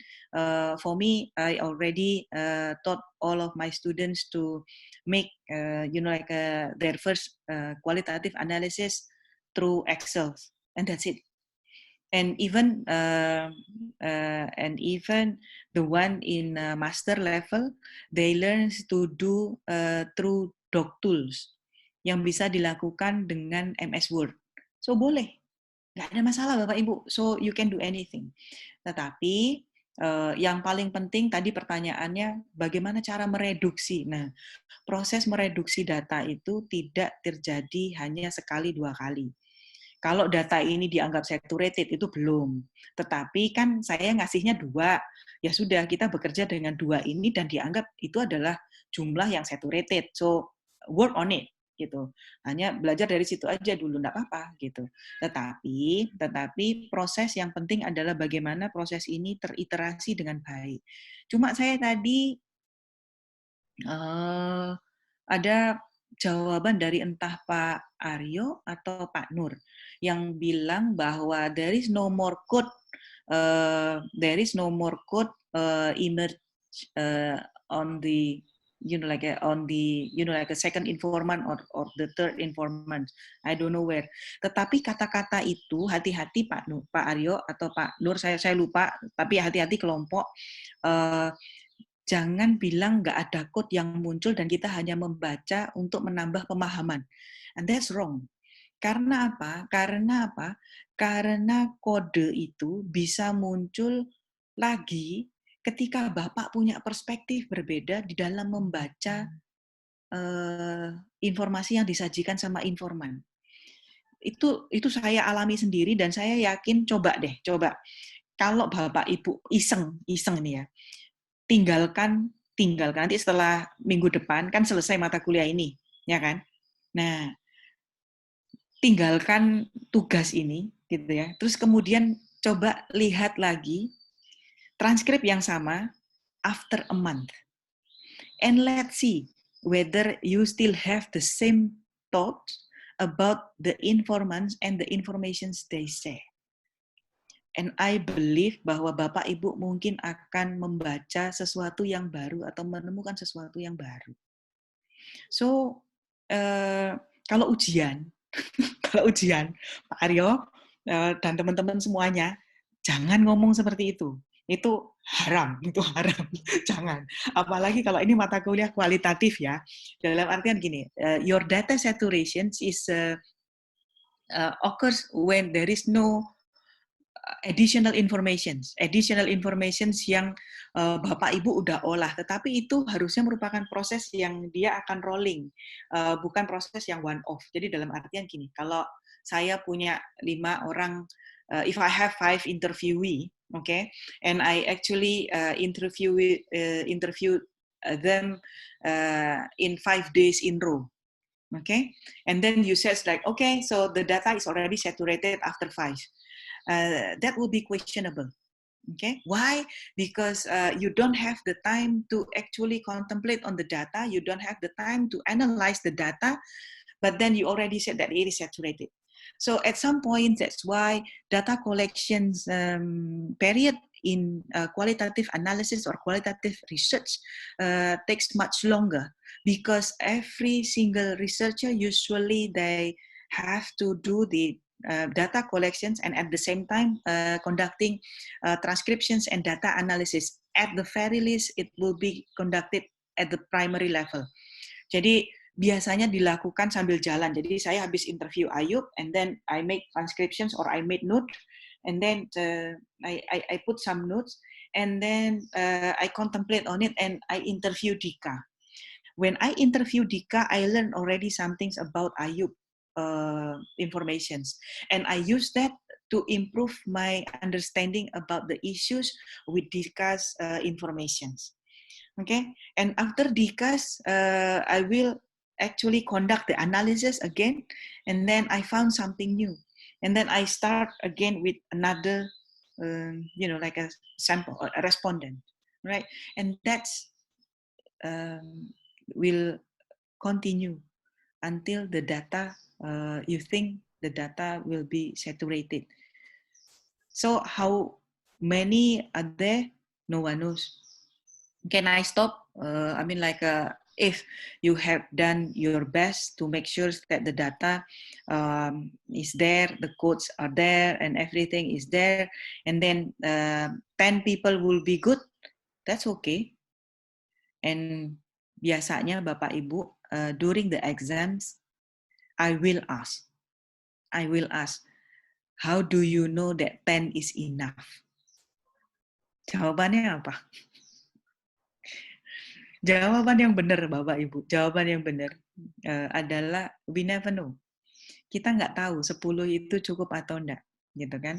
Tetapi saya sudah menemukan bahwa setelah orang ke-10, jadi setelah 10 informan ini ternyata tidak ada informasi baru yang muncul. Bukan kode loh, Pak Nur, Pak Hidayat, Pak Aryo, bukan kode. Jadi tidak ada informasi baru yang berbeda yang muncul.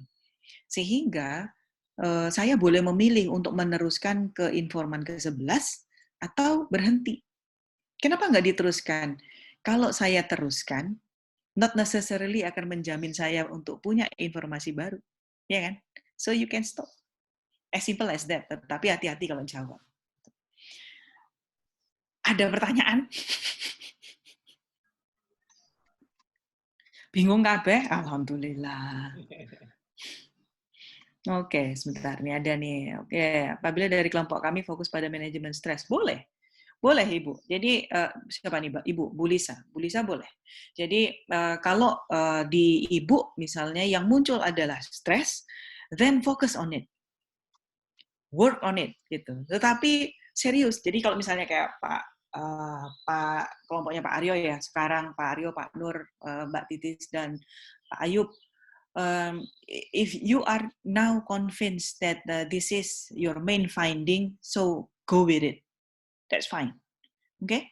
Just defense it very well. Defense itu dalam artian ya berarti harus diangkat dong, dijual ini. Jadi kalau saya tuh gini Bapak Ibu, saya selalu bilang sama mahasiswa saya bahwa nulis tesis, nulis disertasi atau nulis skripsi itu it's like selling something, kayak orang jualan. So jualannya Bapak Ibu itu dari mana? Ya dari seberapa meyakinkannya Bapak Ibu itu dengan jualannya Bapak Ibu. Jadi kalau Bapak Ibu punya ide seperti tadi, inverted pyramid, then that's fine. So you just need to justify, gitu ya, justify bahwa that's my pyramid is true and it's defendable and also that it is something new. Okay, that's good. Untuk yang sekarang kita nggak akan fokus pada novelty, tetapi paling tidak saya pengen lihat Bapak Ibu bisa paham tentang bagaimana kita bisa discuss your finding. Karena kelemahan yang saya lihat pada semua penelitian yang ada di tempat kita itu adalah pada discussions, on the discussions. So people do many things. They put many, like articles in chapter 2 in a literature review, but then they end up only using 3 or 4 in the discussions. So that's pity. Okay, so work on it, and let's get back next Tuesday with a more challenging assignment ever. So besok itu adalah puncak ya. Jadi ini piramidnya yang beneran nih, puncaknya. Jadi saya pengen lihat keluarnya dengan kesimpulan seperti apa sih gitu. So I need you to challenge yourself. Oke, okay. Ada pertanyaan nggak? Nggak ada. Masih ketenggengan. Bu Melisa nggak ada pertanyaan, sepi aja. Tadi mau tanya, saking bingungnya Bu. Jadi tadi yang mereduksi itu tadi Bu, seperti tadi ya. Satu sisi yang dilihat, tapi kan itu nanti, ini kalau berpikir berlanjutan lagi, pada saat ujian akan dilihat oleh penguji sisi yang lain gitu. Nah, that's fine.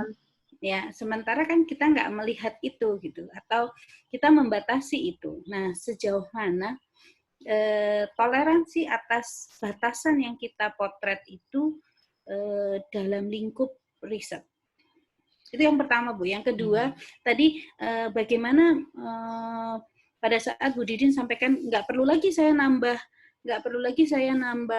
informan, karena nanti akan hal yang sama aja nanti ditemukan kode informasinya. Nah, menyatakan bahwa atau menyatakan oke, saya mau wawancara sekian informan dulu, itu bagaimana memutuskannya? Ini ya, ini agak sulit jawab yang kedua, yaitu bagaimana memutuskannya. Kalau saya, Ibu, karena saya berangkat sebagai orang grounded, jadi saya tidak punya batasan untuk informan berapa yang akan saya pilih.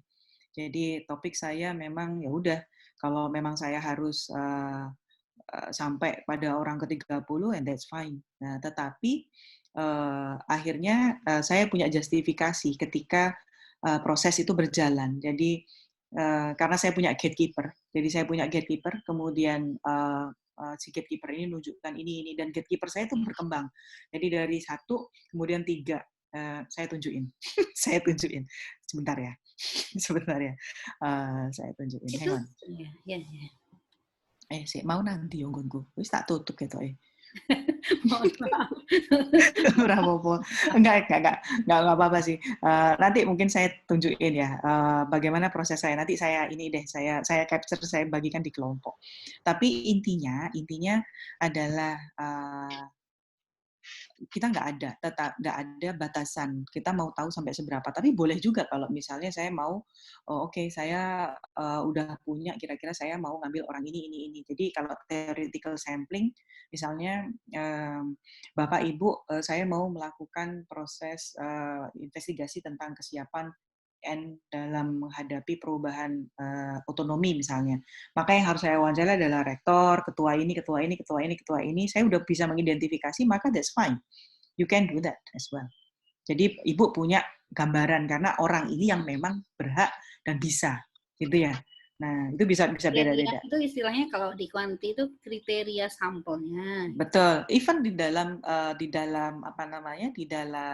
kualitatif pun ada yang namanya criteria of inclusion. Jadi kriteria untuk men-include seseorang sebagai informan, namanya criteria of inclusion. So we do have it as well. Oke. Nah, kalau pertanyaan Ibu yang pertama, sampai seberapa jauh batasannya nggak ada. They are free, gitu. Yang akan kita lihat, saya sebagai penguji, gitu ya, akan lihat pada pekerjaan Bapak Ibu adalah cocok nggak sih judul penelitian, pertanyaan penelitian dengan temuan penelitiannya Ibu. Lah kalau Ibu berangkat, kalau tadi saya kira pertanyaan pertama tadi bicara bahwa ini pertanyaan penelitiannya apa sebenarnya, gitu kan? And that's a good one. Itu adalah